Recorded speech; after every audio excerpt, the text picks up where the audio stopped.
Pulivendula MLA Jaganmohan రెడ్డిని నమ్ముకుంటే ఎవడు బతుకైనా కుక్కలు చింపిన విస్తరవుతుందని మరోసారి నిరూపితమవుతా ఉంది. మాజీ మంత్రి జగన్మోహన్ రెడ్డికి అత్యంత సన్నిహితుడు, నోరేసుకొని కుక్కలా మురిగేటువంటి పేర్ని నాని ఇప్పుడు జంపింగ్కి సిద్ధమైపోయినట్టుగా తెలుస్తూ ఉంది.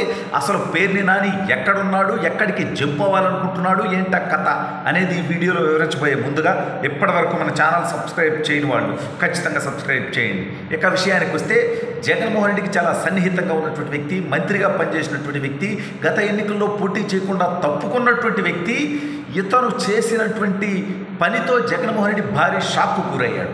ఎన్నాళ్ళు కార్యకర్తలకి, నాయకులకి రే కూటమి ప్రభుత్వం ఏం పేకలేదు, మనమేం తప్పు చేయలేదని కారుకూతలు కూసినటువంటి వీళ్ళు ఒక్కొక్కడి తప్పుడు పనులు, ఒక్కొక్కడి దొంగ పనులు, దుర్మార్గాలు బయటకు వచ్చే కొద్ది కుటుంబంతో సహా పారిపోయేటువంటి పరిస్థితి వచ్చింది. ఇప్పుడు పేర్ని నాని తనే కాదు, ఏకంగా తన భార్య జయసుధ గారు, ఒక మహిళ అయినప్పటికీ తను కూడా పారిపోవాల్సినటువంటి పరిస్థితి తీసుకొచ్చాడు. తన కుమారుడు రీల్ స్టార్ అయినటువంటి పేర్ని కిట్టు గురించి ఎంత తక్కువ మాట్లాడుకుంటే అంత మంచిది.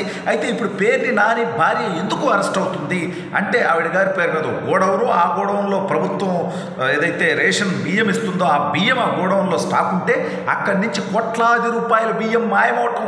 ఎవడమ్మా మొగుడు సొమ్ము, మీ మాజీ మంత్రి భాషలో అడుగుతా ఉన్నా, నీ సన్నిహితుడి భాషలో అడుగుతా ఉన్నా, అసలు నీలాంటి వాడు అధికారాన్ని అడ్డం పెట్టుకొని ప్రభుత్వానికి సంబంధించినటువంటి బియ్యం నీ గోడౌన్లో ఉండే విధంగా నువ్వు వాళ్ళతో ఒప్పందాలు చేసుకొని దాని ద్వారా సంపాదిస్తూ, మళ్ళీ ఈ మధ్య మనం చూసాం కాకినాడ పోర్టులో బియ్యం దొరికినప్పుడు కానివ్వండి, పీడిఎస్ బియ్యం, అదేవిధంగా విశాఖపట్నంలో దొరికినప్పుడు కానివ్వండి, అనేక సార్లు వీళ్ళు వైసీపీలో పెద్ద భద్రతల్లా శుద్ధపోసల్లా మాట్లాడారు. గత 5 సంవత్సరాలు వీళ్ళు చేసినటువంటి అరాచకం ఇంకా కొనసాగుతూ ఉంది అనే దానికి మరోసారి ఆధార సహితంగా నిరూపించే విధంగా పేర్ని నానికి సంబంధించినటువంటి, పేర్ని నాని భార్య పేరు మీద నడుస్తున్నటువంటి, పేర్ని జయసుధ పేరు మీద నడుస్తున్నటువంటి గోడౌన్లో నుంచి కోట్లాది రూపాయల పేద ప్రజలకు చెందాల్సినటువంటి బియ్యాన్ని అక్రమంగా రవాణా చేసుకొని అక్కడ తనిఖీలు చేసినప్పుడు అక్కడ లేకుండా పోవడంతో దాదాపు 1 కోటి రూపాయలు వాళ్ళు ఫైన్ కట్టడానికి కూడా సిద్ధమై ప్రభుత్వానికి ఆల్రెడీ కట్టినట్టుగా తెలుస్తూ ఉంది అధికారులకి. అసలు ఈ 1 కోటి రూపాయలు ఎక్కడి నుంచి వచ్చాయి? జగన్మోహన్ రెడ్డి ఇచ్చాడా? ఎక్కడి నుంచి అప్పు తెచ్చారా?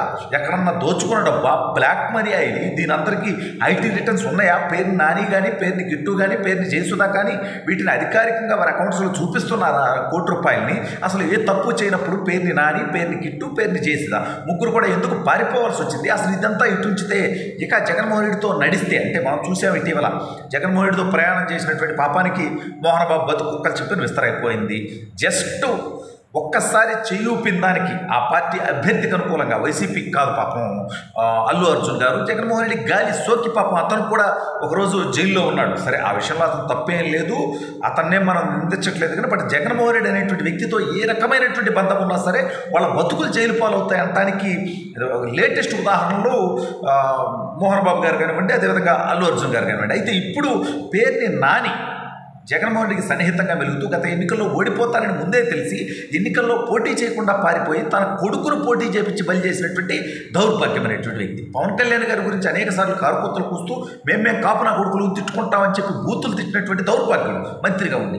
చంద్రబాబు నాయుడు గారిని, లోకేష్ అని అనేక సార్లు కించపరుస్తూ మాట్లాడినటువంటి నికృష్ట చరిత్ర కూడా వీడిది. అంతేకాదు కొడాలి నాని, వల్లభనేని వంశీ లాంటి బోకుల్ని ఎంకరేజ్ చేసినటువంటి దౌర్భాగ్యం, వాళ్ళతో సన్నిహితంగా మెలిగినటువంటి నికృష్ట చరిత్ర కూడా ఈ యొక్క పేరు నానికి ఉంది.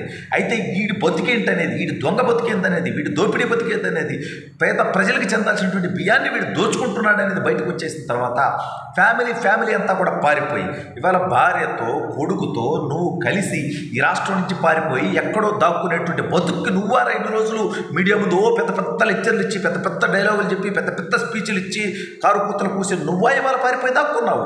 అయితే ఇప్పుడు ఇతను ఆ పార్టీలో ఉంటే తిప్పలు తప్పవని తెలుసుకున్నటువంటి పేర్ని నాని అక్కడి నుంచి జంప్ అవడానికి సిద్ధమవుతున్నట్టుగా తెలుస్తూ ఉంది. అయితే పేర్ని నాని ముందు జనసేన పార్టీ నాయకుల్ని సంప్రదించినట్టుగా తెలుస్తూ ఉంది, మీ పార్టీలో జాయిన్ అవుతాను అని. పవన్ కళ్యాణ్ గారిని కారుకుత్తలు పూసి ఇష్టం వచ్చినట్టు మాట్లాడినటువంటి నువ్వు ఇవాళ నీ అవసరం కోసం పార్టీలోకి వస్తానంటే తీసుకుంటావా అన్న చందంగా అక్కడి నుంచి పెద్దగా రెస్పాన్స్ పోవడంతో అనంతరం తెలుగుదేశంలో ఉన్నటువంటి స్థానిక నాయకుల్ని అతను కదిలించినట్టుగా తెలుస్తూ ఉంది. తెలుగుదేశం పార్టీకైనా వస్తాను అని. అక్కడ మాకు తెలుగుదేశం పార్టీకి బలమైన నాయకుడు ఉన్నాడు, నీలాంటి బోగు నాయకుడు అసలు అవసరమే లేదు అని చెప్పి తెలుగుదేశం పార్టీ నుంచి కూడా సమాధానం వెళ్లడంతో భారతీయ జనతా పార్టీలోకి వెళితే భవిష్యత్తు ఎలా ఉంటుందో తెలియనటువంటి పరిస్థితుల్లో పేర్ని నాని తన రాజకీయ జీవితం, అంటే తన రాజకీయ జీవితాన్ని తను ఆల్రెడీ సమాధి కట్టుకొని అది కూడా ఓడిపోతానని తెలిసే తన కుమారుడిని పోటీ చేయించాడు. తన కుమారుడి మొదటి ప్రయత్నంలోనే అత్యంత ఘోర ఘోరంగా ఓడిపోయేటువంటి పరిస్థితికి పేర్ని నాని కారణమయ్యాడు.